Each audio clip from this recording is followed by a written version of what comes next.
Assalamualaikum, jumpa lagi dengan video Bengkel Logika. Pada video ini Bengkel Logika coba untuk menganalisa kerusakan dari blok power televisi Polytron, khususnya bagian kapasitor penyearah, yaitu kapasitor elektrolit atau sering disebut elko. Kapasitor elektrolit ini mempunyai polaritas positif dan negatif, kemudian menyimpan muatan sisa dari listrik pada saat proses penyimpanan. Kemudian kapasitor ini sebelum diukur harus dibuang dulu muatannya agar tidak terjadi kontak atau kesetrum. Dari bentuk fisiknya kapasitor ini sepertinya masih bagus. Lalu kita lihat polaritasnya. Ini tanda negatifnya, kemudian di sisi satunya lagi itu positifnya. Biasanya kapasitor yang sudah mulai bermasalah itu terlihat dari sisi depannya kembung, lalu bagian belakangnya seperti terkelupas.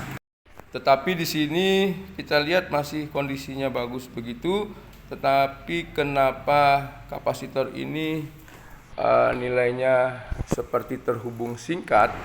Yang kita lihat dari pengukuran dengan menggunakan avometer, ini saya pakai avometer pertama, saya arahkan skala ohm. Nah itu saya pilih-pilih, saya perbesar ataupun saya perkecil. Di sini saya pakai yang kecil. Nah kita lihat saya ukur di sini nilainya 0,9. Nah ini biasanya menandakan kapasitor itu sudah short circuit. Yang saya duga ini yang menjadi penyebab TV ini pada saat dinyalakan listriknya jeglek ataupun MCB metas. Dari pengukuran dengan menggunakan avo pertama, kita lihat tadi nilainya itu mencurigakan adanya short circuit pada elko. Nah 0,7.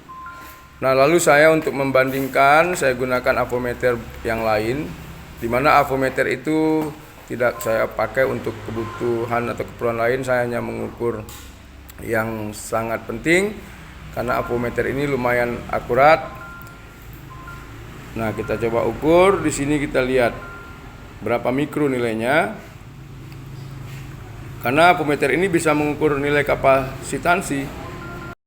Hanya saja karena kita mengukur pada saat komponen masih terpasang, biasanya terpengaruh dari komponen-komponen lain yang terpasang pada kaki-kaki kapasitor ini sehingga nilainya tidak akurat. Nah, tapi karena di sini saya lihat adanya nilai yang saya curigai, jangan-jangan ini yang menjadi penyebab short circuitnya power supply ini, maka untuk memastikannya saya bongkar. Dari hasil pengukuran kita bongkar inilah akan ketemu apakah kapasitor ini masih bagus atau tidak. Sebenarnya kalau untuk mengukur kapasitor di dalam komponen lebih tepat juga kalau kita gunakan avometer analog, karena kita menganalisa sesuatunya dengan melihat pergerakan jarum. Jadi pada saat kita ukur jarum itu naik sesaat lalu turunnya itu cepat atau lambat bergantung dari nilai kapasitansinya, mikrofaradnya. Semakin besar nilai mikrofaradnya, semakin lambat turunnya. Tetapi kalau nilainya kecil, turunnya cepat. Artinya naik ada angka dari jarum itu lalu turunnya cepat. Nah, itu kapasitor belum kering atau masih bagus. Nah, kemudian di sini kita lakukan pengukuran dengan kapasitor yang sudah dibuka. Kita mau baca berapa mikrofarad terbaca. Setelah settingan dari avometer ini kita ubah ke pembacaan kapasitansi atau kapasitor. Nah, kita lihat di sini agak lama membacanya, tetapi nilainya masih menunjukkan nilai kapasitor ini belum rusak. Bisa kita lihat dari pembacaannya. Cuma saya lihat di sini kok kenapa pembacaannya itu lama sekali, seperti tidak terkoneksi, bahkan cenderung nilainya itu 0. Nah, ini sedang dibaca, Anda perhatikan, sedang mencari nilainya. Nah, ternyata terbaca 220 mikrofarad. Hampir sesuai dengan nilai aslinya dari kapasitor ini. Nah, ini yang menjadi ragu kita ketika mau kita ganti atau tidak. Karena kita belum ketemu bagian dari komponen mana yang menyebabkan power supply ini short. Nah, maka ini kita pending dulu, kita cari dulu komponen lain yang kira-kira penyebab short. Ya, dengan cara kita urutkan kakinya, kita lihat kapasitor, resistor yang ada di kaki-kaki itu, apakah ada yang lain yang menyebabkan short, khususnya bagian resistor, karena resistor itu yang sering short, ataupun kapasitor. Kita coba cek satu persatu. Nah, bisa jadi ini penyebabnya karena transistor dari PSU, yaitu transistor untuk menstabilkan dan membentuk sinyal switching regulator untuk trafo switching tersebut yang sudah short. Nah, ini kita buat konten berikutnya. Kali ini kontennya khusus ke bagian kapasitor saja, di mana kita itu curiga, jadi ragu apakah penyebabnya kapasitor. Kadang-kadang memang kapasitor ini terlihatnya fisiknya bagus, tetapi nilainya sudah berkurang. Kadang-kadang juga sudah gembung. Nah, itu jelas kalau kita ukur. Tadinya dengan alat ukur ini setelah kita lepas, kita lihat hasilnya seperti yang kita maksud.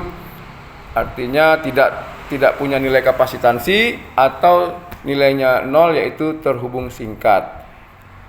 Nah, ini sepertinya saya tidak ganti, saya coba lagi cari yang penyebab-penyebab lain. Nah, begitulah kira-kira cara kita dalam menganalisa komponen pada rangkaian. Apa yang kita curigai, itulah yang kita periksa sampai dapat metode yang pasti dalam pengukuran. Jadi dalam elektronika ini yang paling penting adalah metode pengukuran. Gunakan avometer yang bagus, khusus untuk mengukur bagian-bagian yang penting nilai akurasi yang tinggi, dan ada avo yang untuk mengukur tegangan. Biasanya kalau avometer sudah dicampur-campur penggunaannya bisa menyebabkan